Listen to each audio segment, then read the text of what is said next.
Olá, meus amigos, sejam todos bem-vindos. No vídeo de hoje iremos dar continuidade ao nosso estudo da obra Contra as Heresias de Irineu de Leão ou Santo Irineu, que é o quarto volume da Patrística. E como sempre, eu deixo na descrição do vídeo o link para a aquisição desta obra, assim como também deixo a descrição de todo o material que eu utilizei no meu estudo, tá bom? Neste vídeo de hoje, nós iremos apresentar um Santo Irineu que não mais vai utilizar neste terceiro livro aqueles argumentos filosóficos que apresentamos no vídeo anterior, mas agora sim ele vai apresentar todo o seu conhecimento das Sagradas Escrituras e vai então puxar, tanto do Velho Testamento quanto do Novo, diversos argumentos contra todo esse material gnóstico que nós apresentamos até aqui e que ele apresenta no livro 1 dessa sua obra. Nessa sua argumentação, o Santo Irineu vai nos mostrar duas de suas teses principais. Deus é o único e o Criador, e Jesus, filho de Maria, é o único Redentor. Vamos apresentar um pouco, iniciar um pouco pela estrutura do livro,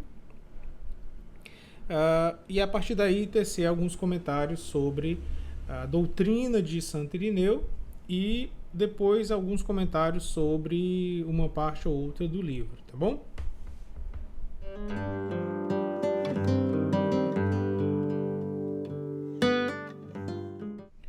Bom, nesse terceiro livro, Santo Irineu começa a nos apresentar sua doutrina, que creio eu não vai nos causar estranhamento. Elas podem ser divididas em três grandes temas, que são a unidade e unicidade de Deus, a economia realizada pela recapitulação e a educação progressiva do homem.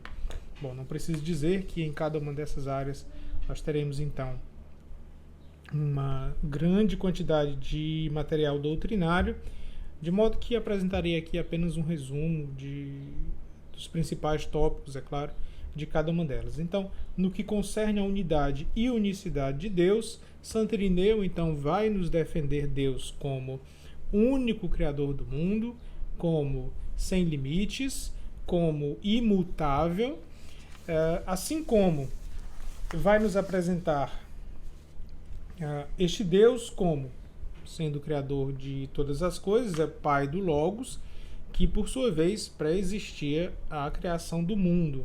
Ele também vai nos apresentar o Espírito Santo como preenchedor dos profetas, inspirador dos profetas, de modo a auxiliar, a preparar o homem para conhecer a Deus. Ele também vai defender que a Trindade faz parte do caráter inefável de Deus, ou seja, do caráter inexprimível, do caráter indescritível de Deus, assim como a geração do Verbo também é inefável, mas que mesmo assim Deus é cognoscível. Bom, a economia de Deus, a partir de Santo Irineu, é justamente esse projeto de salvação do homem, que culmina na encarnação e redenção. Nós temos então aqui a ideia de um Cristo apresentado como um segundo Adão, um Cristo que se contrapõe a esse primeiro Adão que é ainda uma criança que precisa se desenvolver, é alguém que desobedece ao Pai e que, contrapõe-se a ele este Cristo, que já é um homem maduro, que já é um homem que, ao obedecer ao Pai, restaura essa obra do Pai, destruindo então aquela desobediência do primeiro Adão. Então é em Cristo que a humanidade vai encontrar a sua verdadeira imagem, de modo que para Santo Irineu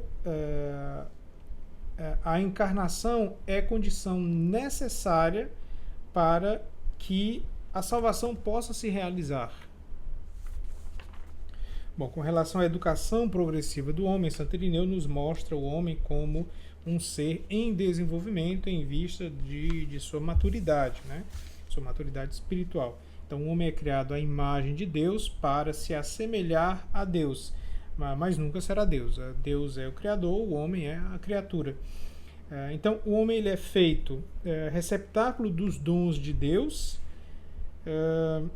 inclusive participando da imortalidade e da incorruptibilidade de Deus, ele não é criado perfeito nem imperfeito, mas é o homem que se aperfeiçoa à medida que se desenvolve e cresce. Bom, enquanto Deus é sempre o mesmo, tá? O homem vai se transformando, ele vai crescendo em direção a Deus. Então, o homem vai nesse processo se habituando a Deus, ele vai se educando, e tal processo ele se plenifica através do verbo que se faz homem. A temática de Santo Irineu é muito rica em torno desses temas principais, como eu falei. Nós temos aí quase uma fonte inesgotável para discussões teológicas. Ele vai então apresentar diversas outras teses, como vai discutir bastante, vai criar então aqui toda uma mariologia, enfatizando a maternidade virginal e universal de Maria, vai ressaltar a sua obediência em contraposição à desobediência de Eva. Vai também nos falar que na igreja continua vivo o ensinamento original dos apóstolos, e isso se dá justamente pela sucessão ininterrupta de bispos da igreja. Santo Irineu também vai nos falar da presença real do corpo e sangue de Cristo na Eucaristia, e mostrar que isso é uma realidade tão profunda que garante justamente a ressurreição aos corpos humanos, né? Bom, ele também vai defender que a tradição ocupa lugar mais alto que a própria Escritura. Ele faz uma discussão em especial aos autores do Novo Testamento, explicando que por muitos anos eles pregaram a partir do dom do Espírito Santo, e que só em um dado momento começaram a escrever as suas pregações. Mas também defende que a Escritura era ditada pelo Verbo de Deus, né, o Espírito Santo, e por isso ela é perfeita. Bom, em termos gerais, Santo Irineu ele estabeleceu princípios para uma sadia interpretação das Escrituras. Até mostramos um pouco disso no vídeo passado, com relação àqueles textos que envolviam a numerologia. E Santo Irineu ele sempre defendeu essa transparência da fé cristã. Esses dois centros da sua teologia, ou seja, o Deus Criador e o homem criatura, eles vão evidenciar não um confronto, mas uma comunhão no amor. Bom, então o terceiro livro da obra Contra as Heresias, ele traz como título Doutrina Cristã, e ele divide-se da seguinte forma. Nós temos aqui a primeira parte, que é a tradição apostólica, Deus único e Senhor, Pai de nosso Senhor Jesus Cristo. Jesus Cristo é a única pessoa, Verbo encarnado e Salvador, e vai nos apresentar uma breve conclusão. Nós vamos discutir, então, um pouco de cada um desses capítulos, tá bom?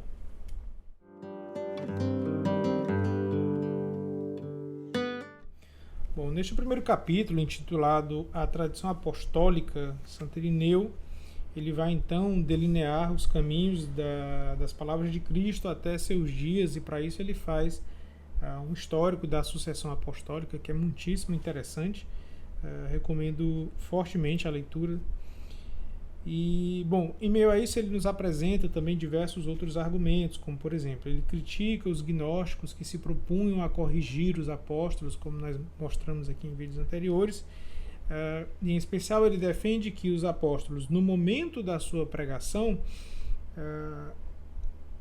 tinham em si os dons do Espírito Santo, de modo que era o Espírito Santo que falava através da boca deles. Ele vai então fazer uma argumentação muito bonita em cima disso. Então, dessa forma, cada um desses apóstolos conhecia, ou seja, cada um desses apóstolos tinha em si o Evangelho de Deus. Eles já possuíam o Evangelho dentro deles, uma vez que era o Evangelho que era lhes dado pelo Espírito Santo. Com essa expressão Evangelho de Deus, ela aparece em diversas partes da Bíblia, por exemplo, em Romanos 1, em que diz: Paulo, servo de Deus, escolhido para ser apóstolo, reservado para anunciar o Evangelho de Deus. Bom, em Romanos 15:16 nós temos: se em parte vos escrevi em particular liberdade, foi para relembrar-vos, e o fiz em virtude da graça que me foi dada por Deus, de ser ministro de Jesus Cristo entre os pagãos, exercendo a função sagrada do Evangelho de Deus. E no 2 Coríntios 11, 7, nós temos: porventura cometi alguma falha em vos ter pregado o Evangelho de Deus gratuitamente, humilhando-me para vos exaltar? Dessa forma, cada apóstolo pregou o Evangelho e, num dado momento, deixaram-no por escrito. Marcos publicou entre os judeus, Pedro e Paulo evangelizaram em Roma e ali fundaram a igreja. E após a morte destes dois, né, Marcos, que era um discípulo e intérprete de Pedro, transmitiu-nos por escrito tudo aquilo que Pedro anunciava. Da mesma forma, Lucas pôs num livro o evangelho pregado por ele. E quando morava em Éfeso, na Ásia, João escreveu também o seu evangelho. Todos eles foram escritos na segunda metade do primeiro século. Bom, ao falar sobre a origem da verdadeira tradição, Santo Irineu ele vai confrontar os gnósticos ao dizer que, se Cristo houvesse passado uma mensagem secreta, esta mensagem estaria justamente no seio da igreja, né? Igreja essa a quem ele confiou, digamos assim, a sucessão do seu trabalho, a continuidade do seu trabalho. Então, se alguém houvesse de possuir essa mensagem secreta dada por Cristo, seria justamente os membros da própria igreja. E ele, como um bispo da Igreja Católica, não conhecia essas mensagens secretas.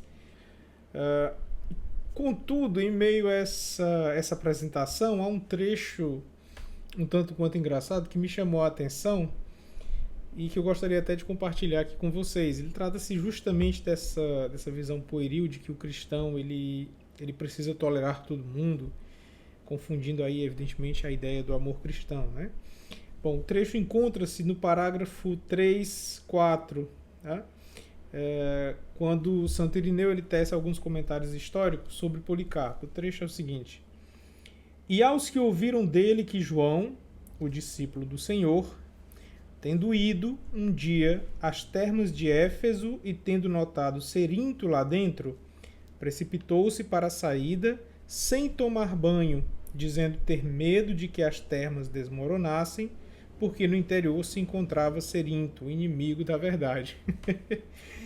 Bom, então nós temos aqui um trecho em que claramente João demonstra o seu desprezo por Cerinto, de modo a não querer estar nem no ambiente em que ele estivesse, né? Bom, é claro que nós podemos argumentar que aqui, digamos assim, João na verdade pecou e que não deveríamos nos espelhar nos erros, né, no pecado de João, mas contudo o trecho que vem logo a seguir, eu acho que ele desmorona um pouco esse argumento. E diz o seguinte, tá, ainda no mesmo parágrafo: o próprio Policarpo, quando Marcião um dia se lhe avizinhou e lhe dizia prazer em conhecê-lo, respondeu: eu te conheço como o primogênito de Satã.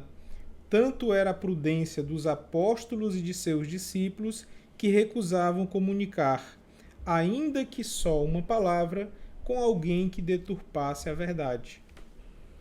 E a seguir, Santo Irineu ele conclui a sua argumentação demonstrando que antes de Valentim não houve discípulos de Valentim, antes de Simão não houve discípulos de Simão, e por aí vai, mostrando que não houve ali um conhecimento longínquo, né? Apenas as ideias que saíram da cabeça deles, como a gente já mostrou aqui em diversos outros vídeos, né?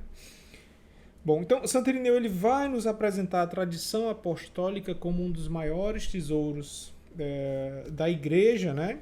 E também vai nos falar da importância da tradição como mantenedora da verdade apostólica e, consequentemente, da verdade de Cristo, né? Então, por exemplo, ora, se surgisse alguma controvérsia sobre questões de mínima importância, não se deveria recorrer a igrejas mais antigas, onde viviam os apóstolos, para saber delas sobre a questão em causa o que é líquido e certo? E se os apóstolos não nos tivessem deixado as Escrituras, não se deveria seguir a ordem da tradição que transmitiram àqueles aos quais confiavam as igrejas?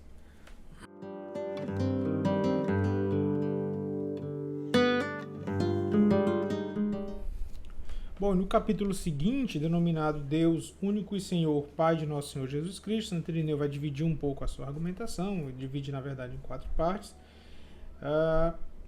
de modo que ele vai nos apresentar, em primeiro lugar, diversos testemunhos dos profetas, onde nas Escrituras ele vai mostrar que o Pai, Deus, o Pai é sempre referido como Deus ou Senhor, e que, ao mesmo tempo, sempre que outros deuses são citados nas Escrituras, há sempre uma indicação suplementar, deixando claro que não se trata de um Deus verdadeiro, que é realmente uma discussão muito interessante. Por exemplo, no parágrafo 6.3.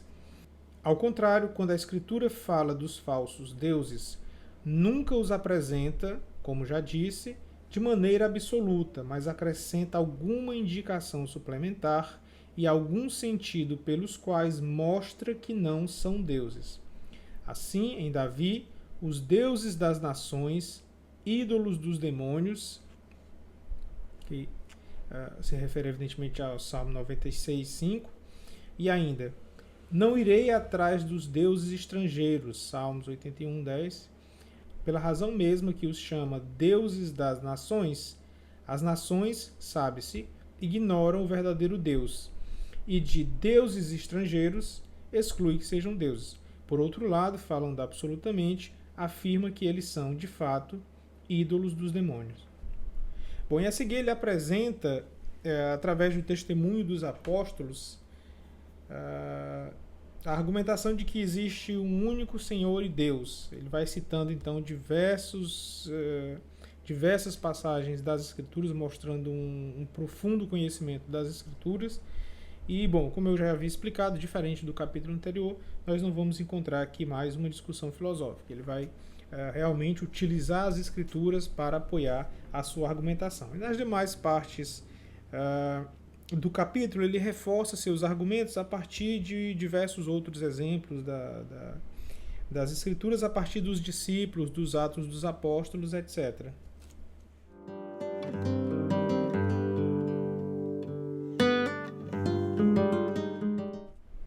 No capítulo seguinte, Jesus Cristo é uma única pessoa, Verbo encarnado e Salvador. Santo Irineu vai se contrapor às ideias de que Jesus recebeu Cristo em dado momento e que este mesmo Cristo deixou para não sofrer na cruz, como nós discutimos aqui anteriormente em vários outros vídeos, ou abandonou para morrer na cruz, ou em qualquer outro momento, como a depender da seita gnóstica eles afirmam. E também, através de argumentos escriturários, ele vai mostrar que Jesus Cristo é idêntico ao Verbo de Deus. Ele vai mostrar que o evangélico não reconhece nenhum outro senão Cristo como Filho de Deus. E então volta aquela discussão sobre Cristo, né, como o segundo Adão, e eu recomendo fortemente a leitura deste subcapítulo, né, que tem como título Cristo, segundo Adão, recapitula todas as gerações. Capítulo muito interessante, é um trecho muito interessante do livro e que vai apresentar um pouco daquelas ideias que eu falei no início do vídeo, tá bom?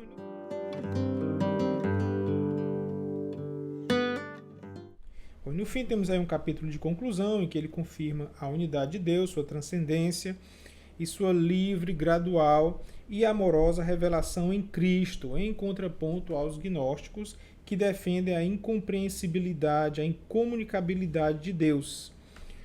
Então ele nos mostra Cristo como o caminho para Deus. E também vai afirmar que é na igreja que se encontra o Espírito de Deus. Quem se afasta do Espírito de Deus afasta-se da verdade. Quem afasta-se da igreja afasta-se da verdade. E até fazendo uso de uma linguagem poética, ele nos explica que são como filhos que não conseguem se nutrir longe do seio materno, né? E vai também falar bastante sobre a bondade de Deus. Bom, e esse terceiro livro, então, ele resume-se nisso, tá? Santo Irineu vai, então, apresentar todas essas suas ideias, mais baseado aqui, como já disse outras vezes no vídeo, em trechos da Bíblia. Ele monta de uma forma muito bonita a sua argumentação, e no meio dessa argumentação ele vai citando diversas passagens da Bíblia. Em alguns momentos ele não nos informa que é uma passagem da Bíblia, ele meio que confia no conhecimento do leitor sobre os textos sagrados, mas em diversos outros momentos ele deixa bem claro isso. Ele deixa bem claro que está assim, citando passagem tal, tal e tal. De modo que ele faz isso de uma forma elegante e o texto, no fim das contas, não se torna um texto tedioso. Pelo contrário, é um texto muito bonito. Tá? Mas aqui, quem buscar um texto tão filosófico quanto o anterior, ele já vai se decepcionar um pouco. Aqui não. Realmente ele fez bem essa divisão. No livro anterior ele faz uma discussão lógica, e aqui nesse livro nós vamos encontrar uma discussão mais baseada nas Escrituras. No próximo vídeo estudaremos o 4º livro da obra Contra as Heresias, intitulado Continuidade entre o Antigo e o Novo Testamento. Aguardo vocês. Uma boa semana para todos, que Deus abençoe e até lá.